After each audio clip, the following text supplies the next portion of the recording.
Well, gentlemen, what time we have, I'll try to explain to you what this is. I thought I'd like to make a memorial to my father and mother. So that's that book, and I felt like it might wind up in somebody's old attic sometime or other, and I'll just give it to the library. And the first few pages are used for people who'd come to my house on South Turkey Creek in Buncombe County, North Carolina, to see me and visit the home and so on. There's some old family records. Harold's the first Lunsford that came to America. And he's a friend to Charles I, and he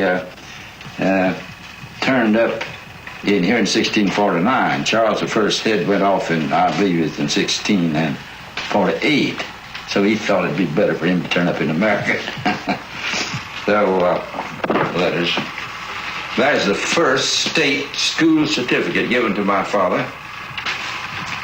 Here's my mother. Here, a picture of my mother. This thing is full of things of historic interest. As we go on down, there's when I was a campaign manager in McDowell County, running the McDowell Sentinel. I was campaign manager for Senator Josiah Bailey and ran the paper that time. Therefore, I get a 3-column double headline in my own paper. Here I was. That's taken away back when I was. Oh. Now there's when I was something like that. Yeah, boy. He was something, all right, but his friends and neighbors never knew quite what. Among his 20-odd jobs, he sold fruit trees, peddled honey, was a lawyer who hardly ever practiced, did a stint as an FBI man. And in a region where almost everyone was a hard-scrabble farmer, Bascom was drifting around collecting songs and dances. People liked him, but they never really had him figured. Strange, unusual, odd, very poor driver, never looked after his cars well, very absent-minded, a dreamer, but an awful lot of fun to be around. If you needed a lawyer but couldn't afford it, you had somebody who could always head you in the right direction.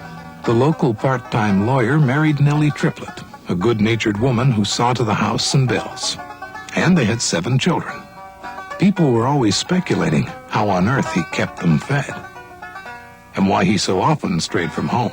Well, I think that's one reason that he was criticized by the neighbors and his mother-in-law. She and my mother's father, neither one were very excited when she married him, you know. He was going to get married when his ship came in. Well, the ship didn't come in. They finally decided to get married, and the ship never did come in. I never did see it.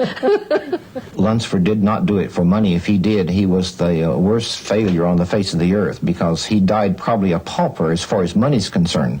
But money is not the definition of wealth in the Southern Mountains, and that was what he was trying to advance. Lunsford saw himself as a wealthy man by the true definition of those terms, and money did not define that. It's not that opportunity never knocked on his door.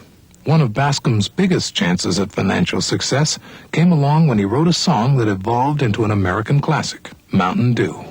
Oh, my first day in court, I wish to play court and witness the story so true.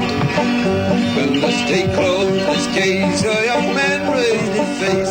He began all the facts to review. Oh, they call it that good old Mountain Dew, and them who refuse it are few. If you set down your jug, I'll fill up your mug with that good old Mountain Dew. Oh, they call it that old Mountain Dew. This happened while he was in the law business, okay? The judge got this guy up for making whiskey. I got this story straight from the horse's mouth. Bascom decided that, he said to the fella, said, "Will you bring us a jug of that liquor in here and let's see what it's like." This was before his trial. So the guy brought it in, and Bascom tasted of it, and Bascom decided that he'd try it on the judge. And so he tried it on the judge, and the judge said, "Man could make that good a whiskey." So he turned the man loose. And so that was where Mountain Dew was born.